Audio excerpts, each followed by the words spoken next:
हार्दिक स्वागत वंदन। मोहन भैया जिंदाबाद, ब्रिजमोहन भैया जिंदाबाद।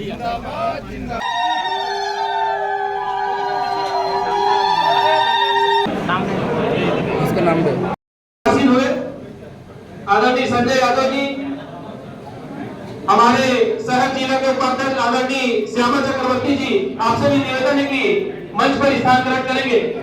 आदरणीय उपस्थित हुए हैं और मैं बस इतना ही हम सबको विदित है कि ये चुनाव जो है विकसित भारत के लिए है, आत्मनिर्भर भारत के लिए, मतलब छत्तीसगढ़ भी विकसित होगा और आत्मनिर्भर होगा, इसलिए चुनाव है।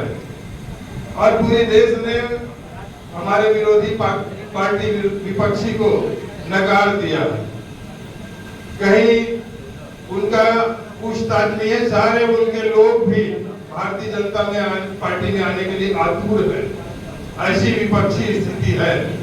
तो पूरा देश अब भारतीय जनता पार्टी के साथ चलना चाह रहा है। और ऐसे में जो हम लोगों का नारा है कि फिर इस बार मोदी सरकार, अब की बार। देखिए यहाँ पे थोड़ा सा कंफ्यूज है, हमारे ग्रामीण विधानसभा में अब की बार 1 लाख ऐसा नहीं, हमारा पूरा देश का नारा है कि फिर इस बार मोदी सरकार, अब की बार ये है। तो हम एक लोकसभा जीतेंगे तो 400 पार हम पहुंचेंगे। पिछले चुनाव बैठक में हम लोगों ने जो विधानसभा स्तरीय सम्मेलन हुआ उसमें कह दिए थे कि हमारा 1 लाख पार जो है रिकॉर्ड मत से हम ग्रामीण विधानसभा को जीतेंगे। पिछली बार जो हमारा जीत हुआ था इस 4 विधानसभा क्षेत्र में, क्या हो इस लोकसभा क्षेत्र में 63,000 से अधिक मतों से हम ग्रामीण विधानसभा को जीते थे। इस बार 1 लाख मत से जीतना है ना, पक्का? सब हाथ उठाइए, एक बार हाथ देखिए, इस बार 1 लाख मत से हमको जीतना है। अब क्या करना पड़ेगा इसके लिए? भैया सब जगह नहीं जा पाए, लेकिन हम सब के लिए सौभाग्य की बात है कि हमारे रायपुर शहर ही क्या पूरा छत्तीसगढ़ उनको जानते हैं, ऐसे लोकप्रिय नेता है। हम वोट मांगने जाएंगे तो कोई नए चेहरा या नया प्रत्याशी के लिए हम वोट मांगने नहीं जाएंगे। पूरा छत्तीसगढ़ की जनता जिनको जानते हैं, मानते हैं, पहचानते हैं, ऐसे लोकप्रिय नेता हमारे साथ है।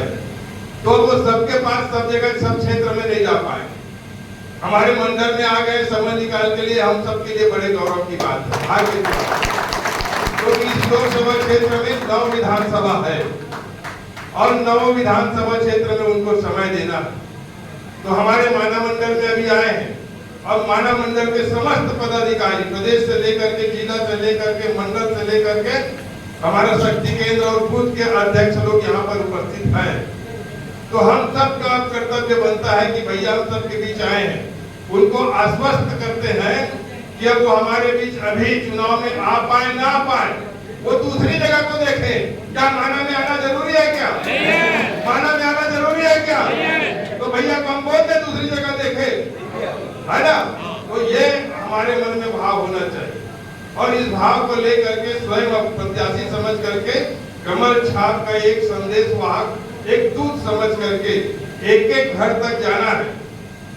जीत हमारे पास है, जीत तो हम गए हैं, लेकिन हमको रिकॉर्ड बनाना है। हम रिकॉर्ड के लिए काम करेंगे। जैसे जीतते ना, गोल्ड मेडल जीतते तो गोल्ड तो मिल जाएगा, लेकिन विश्व में कीर्तिमान स्थापित करना एक लक्ष्य होता है खिलाड़ी का। तो हमारे प्रत्याशी का रायपुर लोकसभा का भी लक्ष्य है कि हम पूरी देश में रिकॉर्ड बनाए। रायपुर लोकसभा नहीं जीतेगा, जय जय श्री राम। काम की बात कर रहा हूँ। देखो भाई, अब चुनाव आ गया और अब बहुत समय बाकी नहीं है। सबको लग रहा होगा 7 मई के चुनाव है, बहुत समय है, बहुत समय नहीं है। तो एक उदाहरण के साथ मैं आपके सामने बात चालू कर रहा हूं। गुजरात के अंदर में आजादी के बाद में और 6 बार सरकार बनाने के बाद अभी जब सरकार बनी तो बड़े बहुमत के साथ में बनी, कांग्रेस बिल्कुल साफ हो गई और जो विधायक लोग थे उनके जीत की लीड जो थी वो कम से कम 41,000 थी एवरेज। तो वहां के अध्यक्ष CR पाटिल जी, जो मैं दिल्ली में मेरे घर के सामने रहते थे, मैं एक दिन गया, मैं बोला पाटिल साहब ये इतनी लीड कैसे आई? तो बोले हमने बूथ की संरचना की है, हमने शक्ति केंद्र की संरचना की है। तो बोला वो हम भी करते हैं, लेकिन अब इस लाइन को ध्यान से सुनना। वो जो बूथ की संरचना की थी, उस बूथ के अंदर में जो 10 लोग थे, 20 लोग थे, उन सारे लोगों ने 5-5 घर को बांट दिया। क्या किया? बोलो ना जोर से, क्या किया? 5-5 घर को बांट दिए और रोज उसके घर में 5 घर में जाए। वो कांग्रेसी परिवार था, वो परेशान होकर बोला भैया 15 दिन देखा, उसके बाद बोला बार बार चाय पिलाना पड़ रहा था। तो उसने बोला जा भैया हम वोट दे देंगे, अब मत आना, हम तेरे को वोट देंगे। ये काम को खड़ा करना है। 76 बूथ में हम 17 बूथ हारे। हम क्यों हारे? कितना अनुकूल माहौल था और अब उससे ज्यादा अनुकूल माहौल है। अब ये काम की बात कर रहा हूं। सब लोग 5-5 आदमी बांट के जाएंगे ना। दूसरी बात, अब तो Bharatiya Janata party double engine की सरकार ने सब कुछ दे दिया। सबके खाते में 1,000 रुपया दिया ना? अरे जोर से बोलो ना, दिया ना? स्वागत की कड़ी को आगे बढ़ाते हुए जो सुनील सोनी जी ने कहा, हमारे मोतीलाल जी ने कहा कि जरूरत है हर घर के दरवाजे में हमको जाना।